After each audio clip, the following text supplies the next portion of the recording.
Y comenzamos esta vez un nuevo programa del Spoiler Contraataca para hablar sobre cine a través de toda la galaxia, como todos los martes, así que espero que estén muy cómodos en su butaca porque la función ya está por comenzar.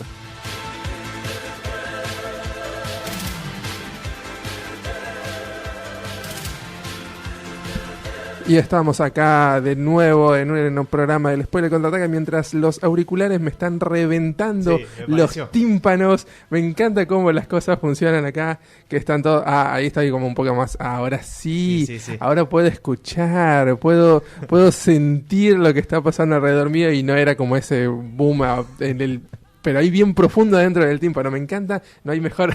Ahí tenemos. Vamos a sacar el frente a Facundo, que es la persona que nos está operando en este programa, porque Javier, lamentablemente, no sé, creo que está partido hacia un mundo mejor.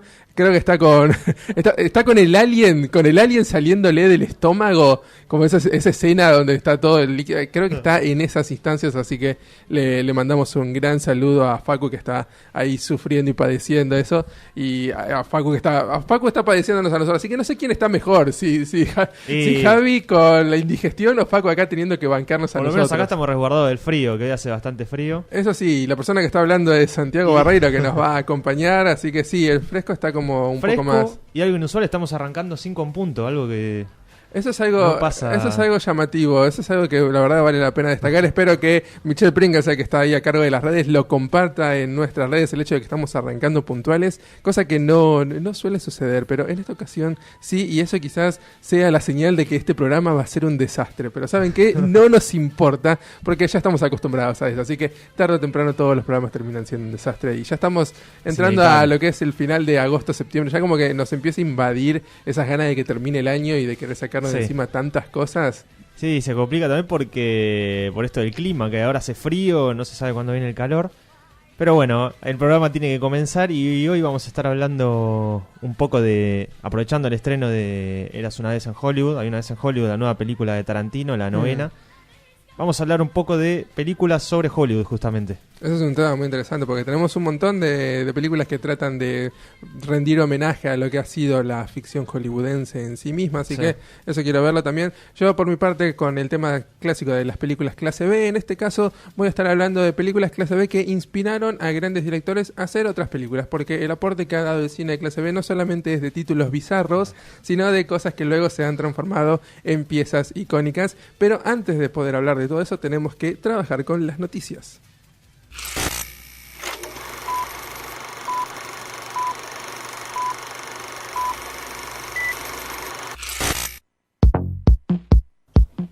Y así es, vamos a estar hablando un poco de las noticias que nos ha dejado el mundo cinematográfico esta semana, que afortunadamente empezamos a ver de a poco que son un poco más de cosas interesantes, porque veníamos de semanas muy quietas, donde nada pasaba. Igual que las carteleras. Estaba todo muy muerto. Afortunadamente ahora empezamos a levantar un poco el vuelo. Creo que la semana que viene vamos a tener más cosas todavía, porque va a tener lugar el D23, este evento que celebra todo lo que tiene que ver con Disney, con toda la empresa, y ya que Disney tiene Fox, tiene Star Wars, monopolio del ratón, tiene el monopolio más grande de la historia, creo yo.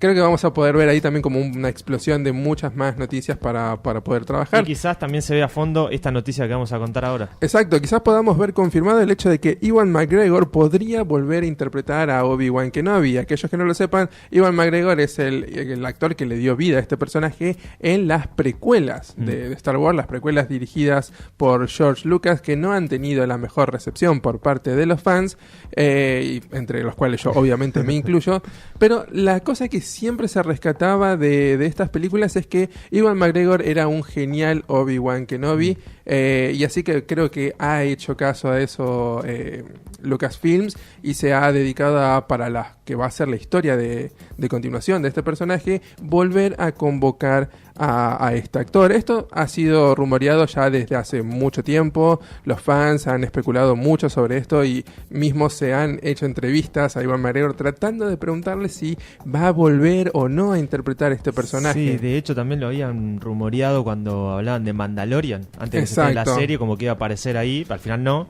Era como que todo está muy en el terreno de rumor. Sin embargo, ahora Deadline y The Hollywood Reporter, que son dos sitios de noticias muy respetados y muy validados en Estados Unidos, aseguran que el actor británico está negociando para volver a interpretar a Obi-Wan Kenobi en la futura serie del servicio de streaming Disney Plus. Este servicio de streaming que venimos hablando desde hace mucho tiempo ya, que va a tener primero su lanzamiento en Estados Unidos y recién después, un año más o menos, va a llegar a Latinoamérica, y que tiene series como The Mandalorian y una gran cantidad de series del universo cinematográfico de Marvel que va a ser extendido ahí.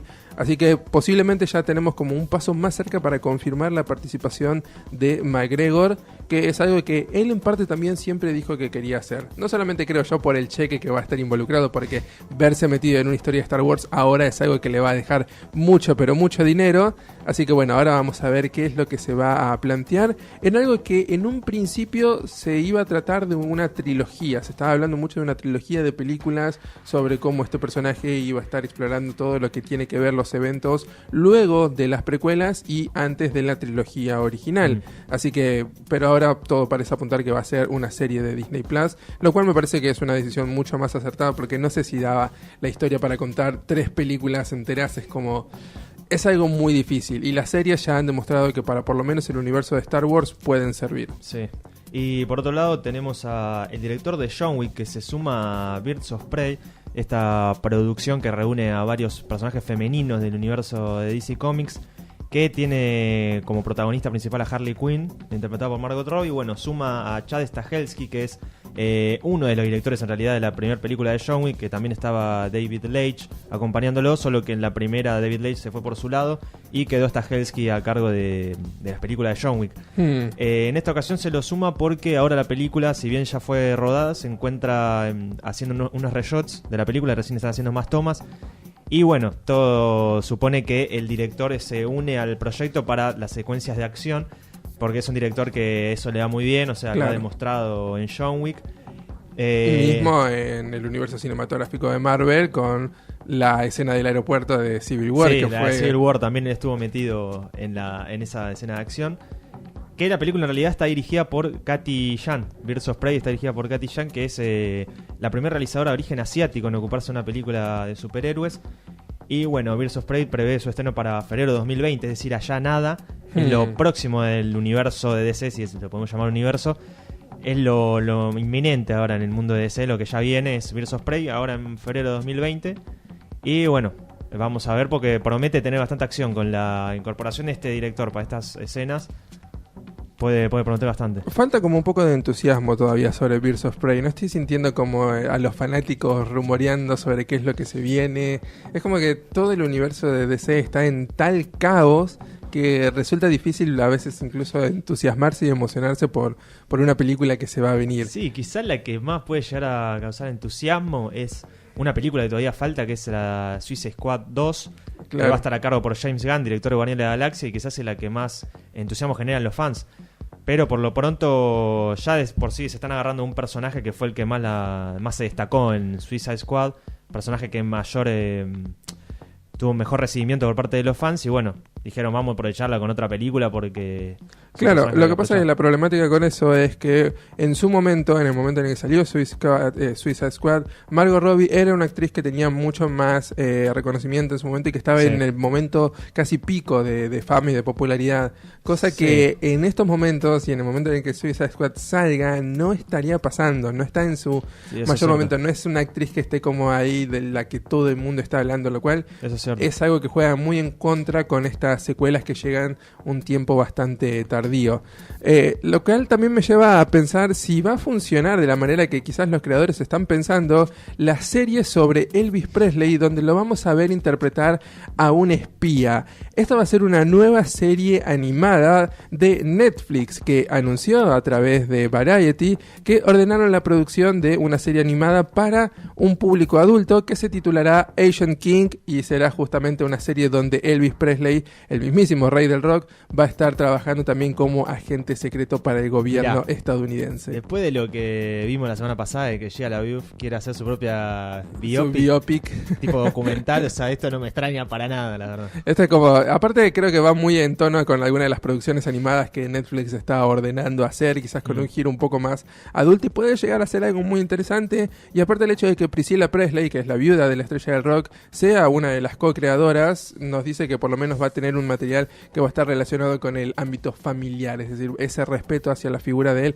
va a estar. Y de hecho, Priscilla Presley dijo en una entrevista que desde pequeño Elvis soñaba con ser un superhéroe y Asian King precisamente le va a permitir hacer eso, así que quizás vamos a ver como un poco de esta héroe de acción que le hubiese gustado ser ahora en un formato animado. La descripción oficial de la serie que ya fue lanzada dice: Elvis Presley cambia su traje blanco por un jetpack cuando descubre que ha sido convocado para formar parte de un programa de espionaje ultra secreto del gobierno para ayudar a enfrentarse a las fuerzas oscuras que prometen atacar a su amado país. Creo que el hecho de que el showrunner de Archer vaya a estar involucrado nos da una pista de cómo va a ser el humor, de cómo va a ser la acción. Así que, no sé, yo algo de fe le voy a tener por ahora. Pero bueno, va a ser algo, hasta que pueda haber un tráiler de lo que se promete con esto, voy a ser cuidadoso. Y después, bueno, para ir cerrando la sección de noticias, tenemos dos noticias que son muy recientes. Una es de la nueva película de James Bond, Bond 25, que confirma su título. Hablando de agentes secretos. Hablando de agentes secretos, que se va a llamar No Time to Die, o sea, no es día para morir. Que va a tener a Daniel Craig interpretando a la gente por última vez, supuestamente. Así que veremos qué pasa con esta producción. Y por otro lado, Sony confirmó que va a reestrenar Spider-Man Far From Home. Recordemos que la película se convirtió en la más taquillera del personaje. Y se convirtió también en la más taquillera dentro del estudio de Sony. Así que bueno, habría que ver porque parece que la vuelven a reestrenar. Si bien su estreno fue hace poco, de hecho en algún lugar creo que sigue en cartelera.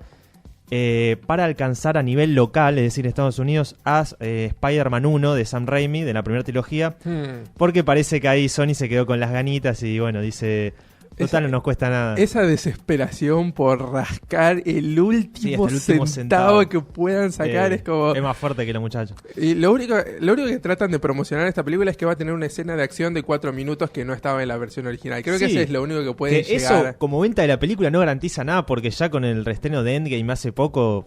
La verdad que fue un fracaso, o sea... Habían anunciado todo de escenas cortadas y no fue nada, o sea, tampoco había algo en el corte final que digas, mirá, valió la pena pagar la entrada. Y más por Spider-Man, que hace poco se estrenó, o sea, no es un evento tan grande como lo fue Avengers. Vamos a ver. Es como muy llamativo. Bueno, con eso terminamos las noticias y ahora quiero que escuchemos una canción de la persona que para mí debería ser Miles Morales en el universo de Spider-Man, Childish Gambino.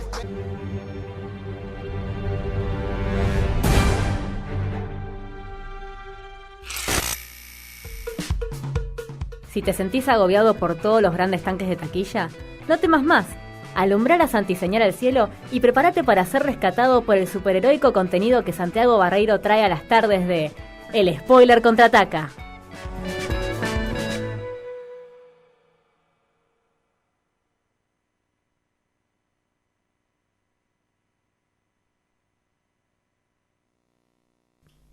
Bueno, estamos acá todavía en el Spoiler Contraataca. Continuamos acá luego de una pausa dramática, de un silencio profundo de Ultratumba. Estaban limpiando la sala. Estaban limpiando para que pasaran los siguientes y para que Santi nos pueda hablar de qué.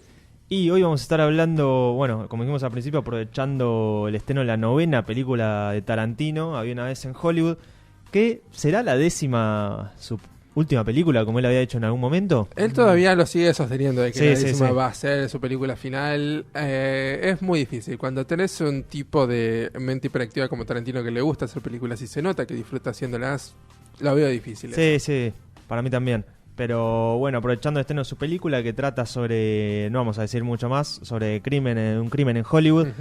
Vamos a estar hablando de aquellas películas que tratan sobre Hollywood, justamente sobre la industria de Hollywood. Y para empezar con este repaso de películas, empezamos con Barton Fink, una película del año 91, que lo tiene a John Turturro en la piel de justamente de Barton Fink, que es un escritor que en el 1941 viaja a Hollywood justamente, a la época dorada, lo que sería Hollywood. Una época fuerte de los estudios cinematográficos. Sí, una contienda ahí de estudios por doquier. para escribir un guión sobre el luchador Wallace Berry, que la particularidad que tiene, con lo que se encuentra al escribir este guión, es que se nubla, o sea, se pone su mente en blanco y no logra conectar con ideas para poder llevarlo adelante. Y bueno, esto hace que el escritor se empiece a replantear si es en verdad lo que tiene que hacer. Tanto así que busca ayuda en un vecino de hotel, él se instala en un hotel, que es justamente ese John Goodman, está interpretado por un joven John Goodman, que bueno, lo tendrá que ayudar ahí para refrescar un poco la cabeza. Que esta película estuvo dirigida por los hermanos Coen, Joel y Ethan Coen, que bueno, suelen entregar este tipo de películas como haciendo una mirada desde afuera de la industria. Sí, es una de mis películas favoritas de ellos y no es la última vez que hacen... No es la última, bueno, hay otro repaso por acá por la lista. A los Coen volver. Sí, de hecho está considerada esta como su mejor película en realidad, muchos la consideran así. Es como, es difícil, pero porque tienen un muestreo de películas, la verdad que es excelente en su gran mayoría y yo amo muchas de ellas, pero Barton Fink es como una... Aparte, me resuena bastante como siendo guionista, yo también como me siento muy identificado en algunas cosas que pasa Barton y es muy delirante por momentos. Sí, es muy delirante y también tiene muy buena ambientación la película. Bueno, de hecho los Coen suelen entregar películas con este tipo de calidad, o sea, es una película que te mete en ese ambiente, por esa época. Y de hecho la película fue tan buena en ese momento que rompió una racha de 44 años en el Festival de Cannes, que una película no se llevaba 3 premios, o sea, los 3 primeros premios. Así que bueno, su paso por ese momento, por la temporada de premios, le fue bastante bien. Y bueno, los Coen suelen usar este tipo de historias para dar una mirada desde lejos de la industria, y más en ese momento que se tenía a los guionistas como... Te hablan de Hollywood, pensabas en guionistas ahí uno al lado del otro escribiendo sin parar. Claro, muy, muy empresarial. Es una mirada muy ácida sobre Hollywood. Sí. La verdad es que no guardan nada con eso y hacen un muy buen trabajo. La verdad que la película es excepcional y todo el mostrador de los Coen vayan a verlo, y Barton Fink sobre todo. Sí, después para seguir por este repaso tenemos las reglas del Hollywood, o el juego de Hollywood, o como se la conoce en inglés, The Player, simplemente así, del año 92, que trata sobre un productor llamado Griffin Mill, que es interpretado por Tim Robbins, que recibe cartas amenazadoras de un guionista al que él no le aceptó una propuesta. Tal es así que, bueno, la película lo va llevando y en una discusión este productor lo termina matando al guionista, y por esa época la crisis económica de los estudios hace que el productor eluda esa responsabilidad de aprovecharse de ese momento, y bueno, para que no haya conflictos tratan de taparlo como pueden. Claro. Pero bueno, también, justamente como la película anterior, trata una visión muy ácida también de este negocio que hay en el cine, y donde los productores siempre se estaban aprovechando de los actores, de todo lo que ellos se podían aprovechar, así mismo los guionistas. Claro. Y en el elenco de esa película podemos encontrar actores haciendo de sí mismos, es decir, hay varios cameos. Aparecen Bruce Willis, Susan Sarandon, Julia Roberts. Justamente eso ya nos marca muy bien la época en la que estaba. Porque si tus cameos son Bruce Willis, Susan Sarandon y Julia Roberts, es porque te dice, esto es de los 90, pero cuadrado.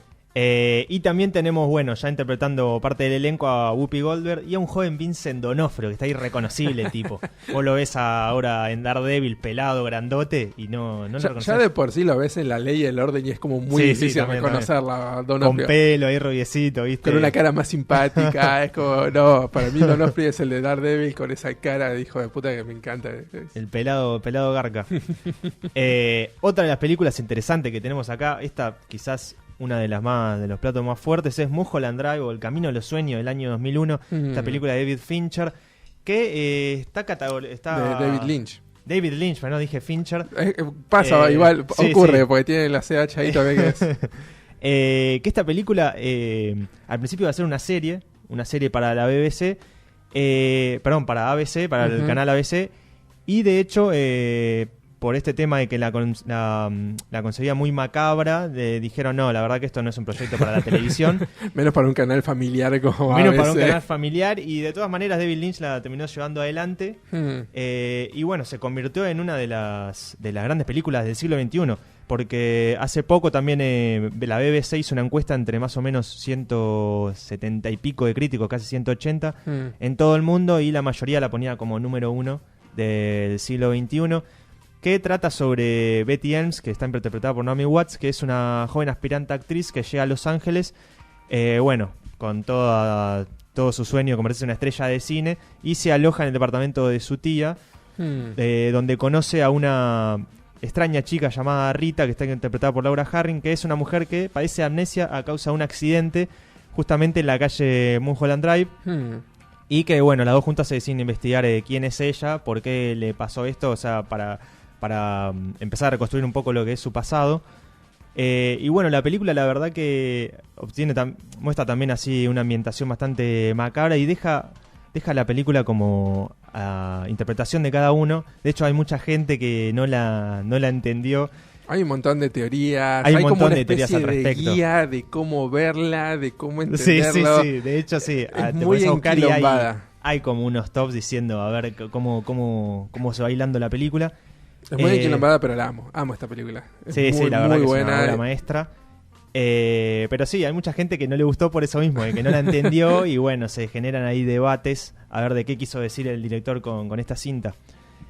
Otra que también es una de mis preferidas, Hollywoodland del año 2006, que trata sobre un detective llamado Lloyd Simo, que está interpretado por Adrien Brody, que descubre relaciones inesperadas con su propia vida personal mientras investiga el crimen del actor George Reeves, que está interpretado por Ben Affleck, que George Reeves hizo de Superman por los años 50, más que nada en la serie de Adventures of Superman.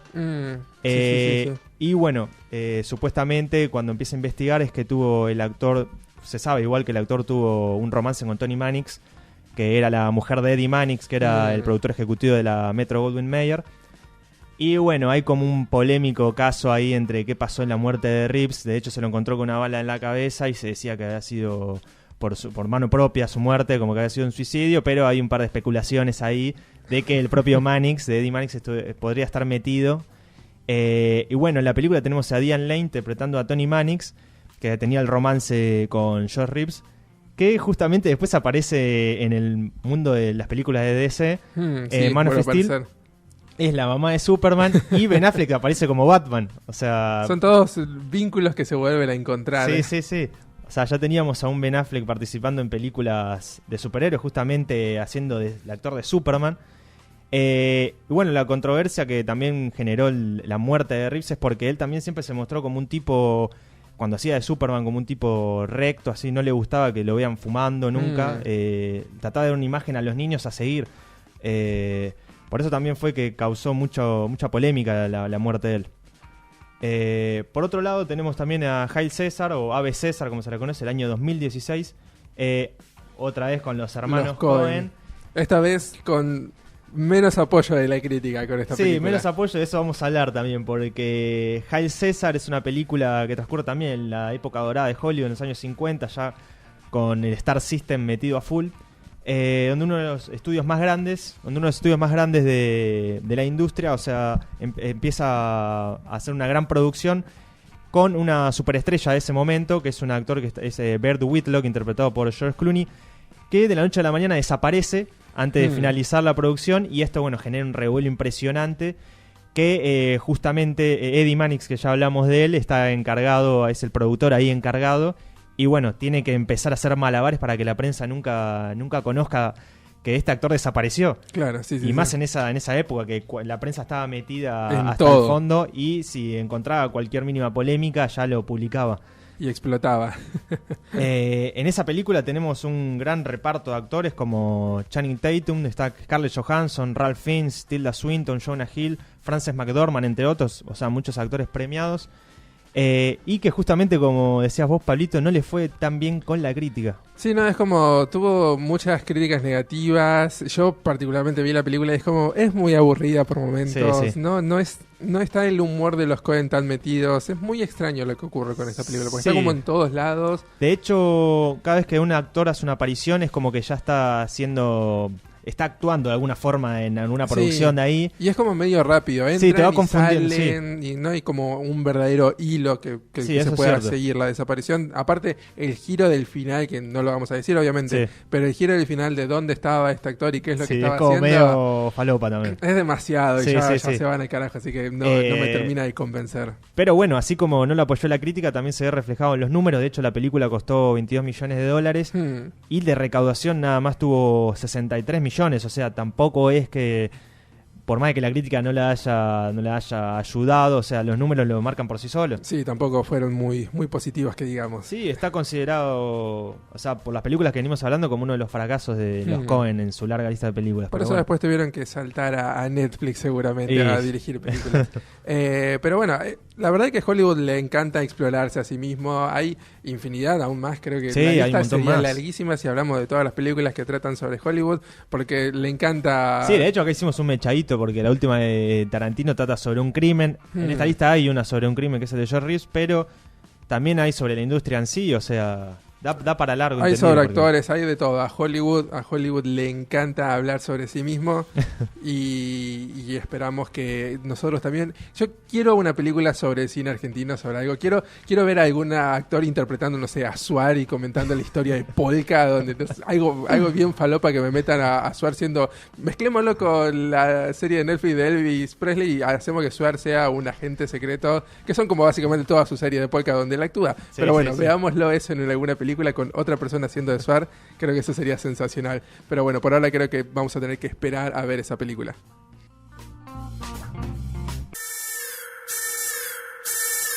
Esto no es un simulacro.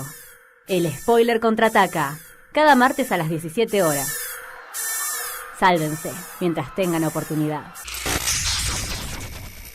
¿Sentís que escucharnos por la radio no es suficiente? Encontranos en Instagram, @el spoiler contraataca.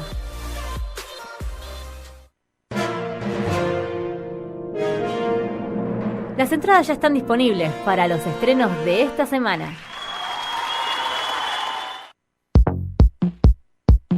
Y continuamos acá en el Spoiler Contraataca para hablar un poco del cine que se viene este jueves en los cines argentinos, que esta vez tenemos un estreno bastante tanque, que creo que se va a llevar puesto a todo lo demás que se viene en la cartelera esta semana. Una película de Tarantino. Sí, una de Tarantino muy esperada, justamente como dijimos antes en el programa, la novena del director. Estamos hablando de Había una vez en Hollywood, que sucede a finales de los 60, donde Hollywood empieza a cambiar y el actor Rick Dalton, que está interpretado por Brad Pitt, tratará de seguir el cambio junto a su doble, y ambos verán cómo sus raíces les complican este cambio, que al mismo tiempo su relación con la actriz Sharon Tate, que fue víctima de los Manson en la matanza del año 69. Claro, uno de los crímenes más atroces que tuvo en esa época y que disparó un montón de juicios y de quilombos para la familia Manson. Sí, y que de hecho la película abrió hace un tiempo en la taquilla de Estados Unidos y le fue bastante bien. De hecho acá se espera lo mismo porque es una película muy esperada. La verdad que vos te fijás en redes y también está toda la gente esperando la película. Sin embargo tuvo críticas como bastante raras. Lo que pasa es que es difícil cuando tenés a un director de la talla de Tarantino, donde ya hizo tantas películas tan amadas por los críticos, que es inevitable que esta se compare con las otras. Sí, entonces... y él mismo ha dicho en varias entrevistas que también literalmente le chupa un huevo, o sea, no tiene redes sociales. Dice, yo lo que digan de mí me lo entero si alguien me lo dice, la verdad no tengo ni idea. Y hasta ahí. Y hace a la de él, el tipo no le importa nada.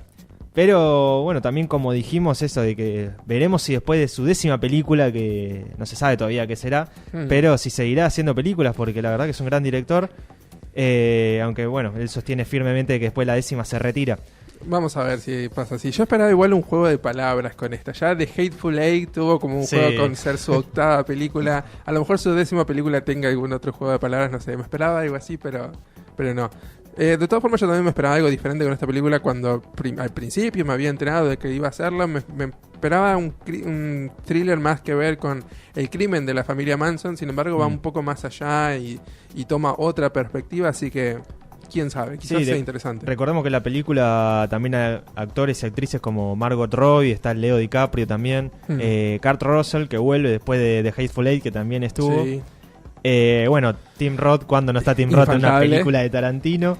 Al Pacino también. Al Pacino hace aparición también, Dakota Fanning, James Marsden. Es como Burt Reynolds.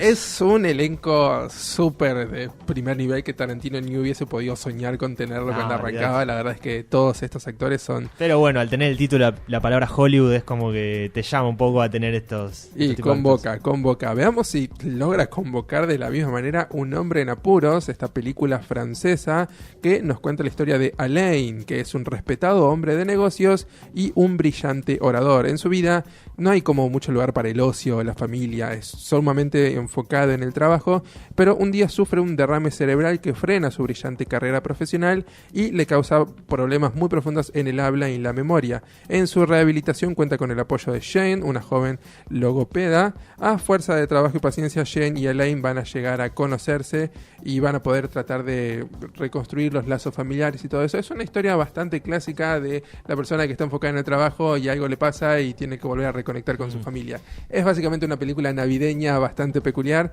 pero quizás vista por el lente de la visión francesa puede llegar a darnos algo diferente, que es lo que yo espero, porque usualmente pueden llegar a dar algo como un poco diferente, porque ya estamos como bastante cansados de algunas narraciones típicas, así que veamos si este puede ser el caso también. Y tal vez algo diferente nos pueda dar Porno para principiantes, esta película uruguaya que cuenta con Martín Piroyanqui y Nicolás Furtado, el actor del momento por el tema de Marginal, que está ambientada en 1980 y Víctor es un cineasta amateur a punto de vender su cámara para poder financiar una ínfima parte de su casamiento y no darle el placer de pagar todo a su futuro suegro, que le propone un puesto poco deseable en el banco que maneja. Hasta que llega una oferta salvadora de un empresario no muy legal les encarga hacer una película a él y a su amigo videoclubista. La felicidad de Víctor dejará de existir al enterarse de que la película es una porno, básicamente, protagonizada por Ashley Cummings, que es una estrella internacional del cine porno, y la adaptación triple X de La novia de Frankenstein será la primer porno uruguaya, si es que llega a filmarse. O sea, van a tener bastante problemas, parece, para poder rodar la película. Claro, es una apuesta interesante donde también muestra un poco de lo que es el detrás de escena de una producción cinematográfica, en este caso dedicada al cine porno. Yo quiero, como siempre en todas las semanas, tratamos de encontrar algún lugar para las películas argentinas que se están estrenando, y en este caso tenemos un documental que suena muy interesante, que es La Escuela contra el Margen, este documental argentino, donde se enfoca en la escuela secundaria Manuel Mujica Lainez, ubicada en Villa Lugano, en los márgenes de la ciudad de Buenos Aires, donde se registran precisamente los mayores índices de pobreza. Durante todo un año se filmó el día a día de un taller escolar con jóvenes trabajando en el armado de un mapeo del colectivo del barrio. A través del registro minucioso se reconstruye la vida interna propia del aula, al mismo tiempo que surgen las problemáticas externas que viven todos los chicos que ahí estudian. La verdad es que es un documental que, para hablar de educación, hablar de pobreza, hablar de un lugar tan emblemático como Villa Lugano y en una época como la que estamos viviendo actualmente, creo que es algo que debería dársele una chance y verla, porque sin lugar a dudas es algo que puede llegar a tener algo muy interesante para decir. Así que, si bien tenemos estos tanques de taquilla como es Había una vez en Hollywood, creo que podemos encontrar también espacio para ver alguna otra película esta semana. Y por otro lado tenemos la Van Premier mundial, en este momento se va a llevar a cabo, de IT, capítulo 2, que están Andrés y Bárbara Muschietti en el país, así que es histórico, la verdad, para nuestro cine, que vengan directores de afuera a hacer una Van Premier mundial de una película que va a ser seguramente un tanque en su estreno, como IT, capítulo 2, así que bueno. Es como muy importante, esperemos que todo eso sea utilizado para el bien en su momento y no para el mal. Pero bueno, nosotros mientras vamos a pensar qué es lo que vamos a ver esta semana, nos vamos a ir con una canción que se llama Everything Black by Pluto.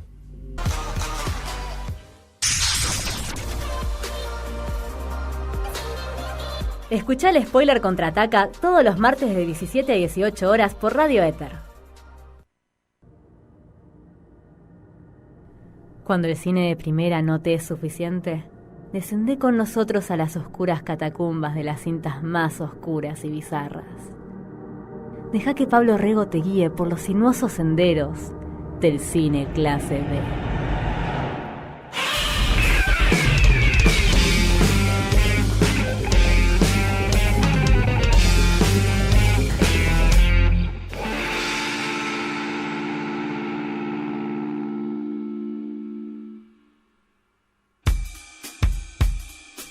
Y continuamos acá en el Spoiler Contraataca, mientras estamos todavía decidiendo qué película ir a ver, pero ya la otra semana. Estamos pensando en los estrenos porque quizás no nos llamaron mucho lo de esta semana. Pero yo también quería traer... ¿Qué pasó? Casi matamos el micrófono. Guarda que va a venir Don Éter acá, va a venir a Liberty mismo y te va a decir la cuota, hermano, que tengo que pagar esto, así que... Cuota mantenimiento, la famosa. Vos igual tenés excusa porque vos seguís cursando acá, así que todavía estás pagando técnicamente, así que eso te da quizás más privilegios que si yo rompo algo acá. Pero bueno, como siempre vengo acá a hablarles un poco de cine de clase B, de películas en general que quizás no sean tan conocidas, y en este caso no voy a enfocarme en ninguna que tenga ningún título bizarro ni ninguna de esa temática en particular, porque quería hablar más que nada de films de esta clase, de este tipo, que hayan inspirado a otras personas a hacer películas quizás mucho más populares y mainstream. Así que, como siempre, el cine de clase B va llamando a diferentes personas a que vayan pudiendo expresarse y puedan encontrar cosas que no se encuentran en lo más de arriba, en lo más conocido, así que... La Deep Web se podría decir. Exacto, del mundo cinematográfico. Y en este caso tenemos algunas que pueden llegar a inspirar a nuevos cineastas quizás a que hagan algo, porque son, verdad, cintas que valen la pena ser vistas. La primera de ellas que quería mencionar es Henry, Portrait of a Serial Killer, una película de 1986 que es una de las más precisas y perturbadoras en la manera en cómo abordan la temática del asesino serial. Personalmente creo que es una de las que más me heló la sangre viéndola, y ya de por sí parten desde la narración, desde la manera en cómo la voz no funciona y cómo está filmado, porque todo tiene una presencia muy similar a la de un documental. Entonces en verdad sentís que te estás metiendo en la vida de un asesino serial. La película cuenta la historia de Henry, precisamente, que es un asesino serial que introduce a este mundo a Otis, que es su compañero de cuarto. Obviamente todo esto nos lleva a ver cómo va a ser la vida desarrollada de asesinos seriales de ambas personas, y todo se complica aún más cuando la hermana de Otis, viene a vivir con ellos y se enamora de Henry. Ahí tenemos como algo mucho más perturbador y mucho más siniestro dando vueltas. La verdad es que nos muestra muy bien la mente retorcida de alguien que mata simplemente por matar, porque este quizás es uno de los elementos donde vemos en muchas películas que luego fueron también tomando estas cosas de los asesinos seriales que no tienen una motivación clara. Por eso justamente creo que la película Halloween de John Carpenter es una de las más recordadas en ese aspecto, porque nos da un asesino que vemos ahí que no tiene ninguna motivación y ninguna historia previa lo suficientemente fuerte. Acá también vemos ese sentido, eso explorado, y vemos a alguien que tiene una mente retorcida y que mata por matar, y es una ventana muy interesante a este mundillo. Y justamente creo que grandes cineastas han nombrado a Henry como una de las películas que les fue de inspiración. Tenemos por ejemplo a David Fincher, que ahí lo mencionábamos por error previamente.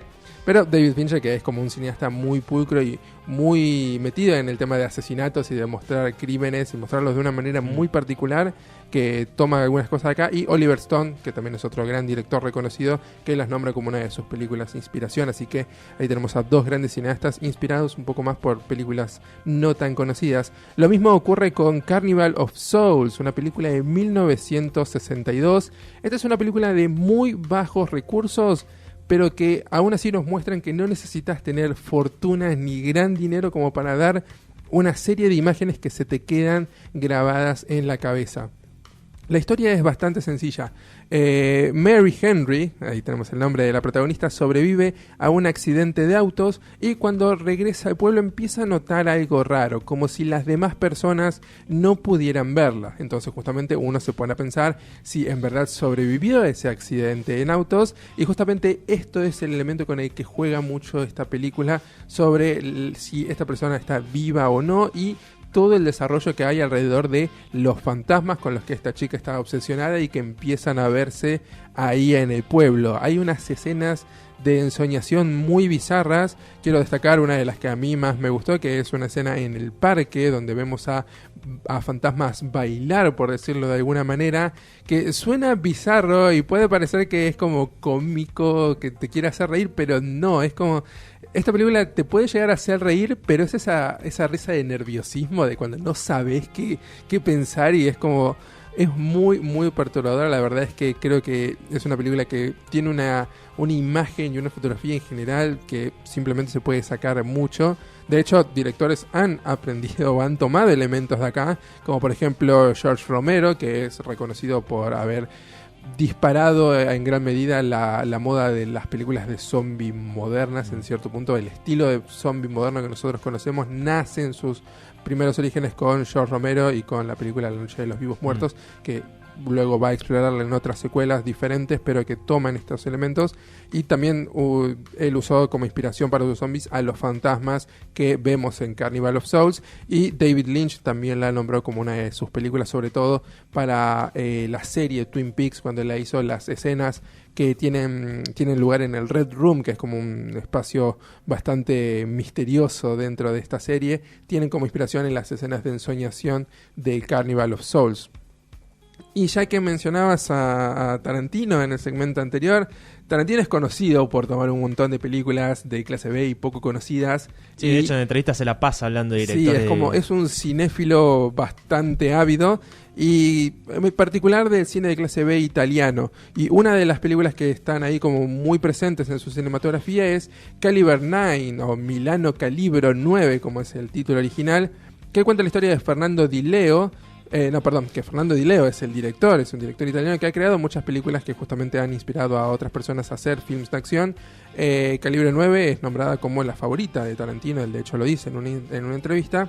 Y la historia se centra alrededor de Hugo Piazza, que acaba de salir de la cárcel y vuelve a verse metido en el mundo criminal. Se nota en el estilo de historia que este director y que esta película en realidad plantea, cómo Tarantino toma inspiración en el tema de cómo maneja lo criminal, cómo los criminales tienen como cierto giro y no son los clásicos personas malas que veíamos en muchas otras películas, sino que tienen cierta profundidad, cierto desarrollo, y no son simplemente como ahí ya está. Y precisamente antes nombrábamos a John Carpenter con Halloween. Y él, si bien luego logró ser un director muy reconocido y con mucha fama y haciendo películas de gran calibre para Hollywood, en sus momentos era como un director de cine de clase B, de películas no muy populares. Y de hecho la segunda película que filma es Assault on Precinct 13, o sea, Asalto en el Precinto 13, de 1976. Este es su segundo film. El primero fue una especie de parodia a 2001, Odisea en el espacio, que es como bastante interesante. Sé que suena gracioso, pero es como una exploración interesante en cómo Carpenter se mete al mundo cinematográfico. Pero esta, su segunda película de 1976, sigue a Ethan Bishop, un policía que está defendiendo un territorio en Los Ángeles, ubicado en la zona más peligrosa, y está ayudado por su secretaria y 2 prisioneros más. Esta es una película que toma muchos elementos quizás prestados también de la película de George Romero, de La Noche de los Vivos Muertos, porque vemos cómo el precinto se va llenando, no de zombies en este caso, sino de criminales, de cómo ellos van acercándose, y la tensión se crea no en la acción directa, sino justamente en cómo se construye el suspenso y la tensión para ver, bueno, en qué momento va a irse toda la mierda en esta película. Y la verdad es que logra hacerlo muy bien, mantener un ritmo sensacional en todo el film. Y ha sido de inspiración también para muchas otras películas como Die Hard y From Dusk Till Dawn, de este tipo de películas donde vemos a nuestros protagonistas encerrados en un lugar y todo el quilombo que se está viendo y se está dando alrededor de ellos. Y ya para ir terminando, quería mencionar a la que es quizás la película que más ha sido citada y más ha tenido inspiración, aunque no muchos la conozcan, que es Faster Pussycat Kill Kill, de 1965. De esta película voy a hablar en profundidad en algún otro segmento, porque la verdad es que se merece su propia sección, porque ha sido referenciada en muchos otros trabajos. De hecho, Tarantino ha usado esta película como inspiración para la película Death Proof, que es también una película que tiene muchos guiños hacia eso. Sí. De hecho, incluso, aunque parezca difícil creerlo, Joss Whedon en la serie de Buffy la Cazavampiros utiliza ciertos elementos. En un momento hay guiños a esto, hay frases, hay citas en varias piezas de medios que quizás no son reconocidas por todos de inmediato, pero que están ahí presentes porque esta es una película que ha sido muy amada por los fans. De hecho, toda la obra del director, de Ross Meyer, es materia prima perfecta para este para el amante del cine de clase B, porque tienen muchas calificaciones de culto, son directores que en verdad logran hacer eso. Hay una violencia excesiva pero muy bien llevada, hay un humor muy particular, hay un elemento de parodiarse a sí mismo que es genial, y la verdad es que es una película que voy a hablar más adelante, desde 1965, y sin embargo se siente como muy, muy adelantada a sus tiempos. La sencillez expositiva y la pureza visual de esta película de Meyer se suma a un perturbador carisma de los protagonistas, es decir, él y John Waters creo que son como directores de los que quiero hablar bien en profundidad porque son excelentes. Y como decía, bueno, Tarantino y también en series como muy mainstream como Buffy la Casa de Vampiros vemos estos elementos, y de hecho quizás no citados de manera directa, el cine de clase B ha sido de inspiración para un montón de cineastas, y desde los más mainstream como no sé, Spielberg, de hecho Scorsese, si vos ves alguno de sus documentales te empieza a citar un montón de películas poco conocidas de la época que estábamos mencionando antes, de esa época dorada de Hollywood, pero que pasaban por debajo, que la verdad es que es un placer escuchar, porque todo eso te lleva a ver un montón de elementos que después los haces reconocidos y te haces familiares, y ves que tuvo su origen en una película de clase B. Por eso, más allá de todo lo paródico, de todo lo cómico que tiene el cine de clase B, de todo lo ridículo, creo que tiene un elemento mucho más fuerte, que es el de la inspiración que puede ser para otros cineastas. Así que bueno, vamos a ver si podemos reparar ahora un poco lo que va a ser el final de este programa para poder ya despedirnos, pero antes vamos a ir con una canción de Lil Wayne y de muchos artistas más. Esta canción, Sucker for Pain, está re... La guerra ha comenzado. Para salvarte, escuchá El Spoiler Contraataca por Radio Éter.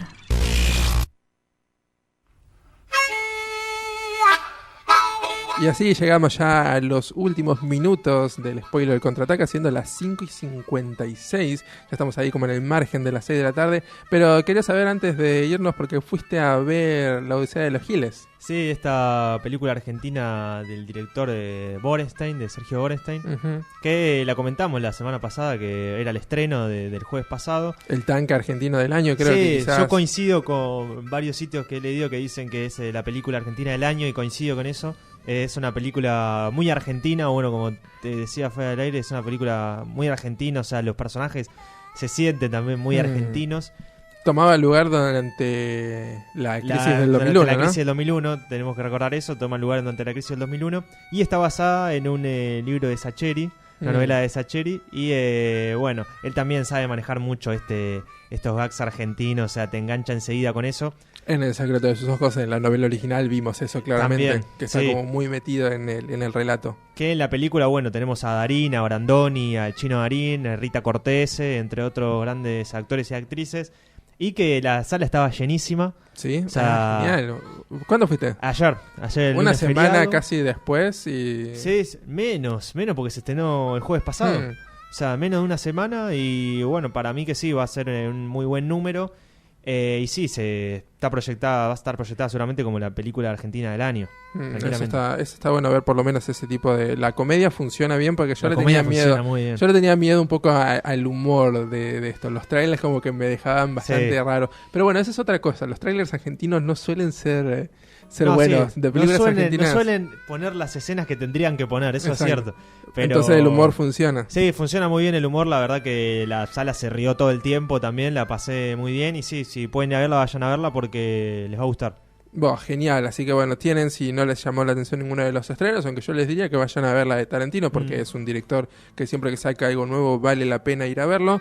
Vayan a también darle una oportunidad a La Odisea de los Giles, el cine argentino, que creo que no le falta promoción, porque si vimos en lo que hay en todos lados son póster de La Odisea de los Giles. Distribuida por Warner Bros. Distribuida por Warner, así que no le falta publicidad, no creo que necesitan nuestra ayuda para ir a venderla, pero bueno, por si acaso, de todas formas, sumamos nuestra gran arena para que vayan a apoyar un poco más del cine argentino, aunque sea de cine mainstream, y apóyennos también a nosotros la semana que viene, porque vamos a estar una vez más este martes de 17 a 18 horas para hablar de cine a través de toda la galaxia. Nos despedimos hasta la semana que viene. Radio.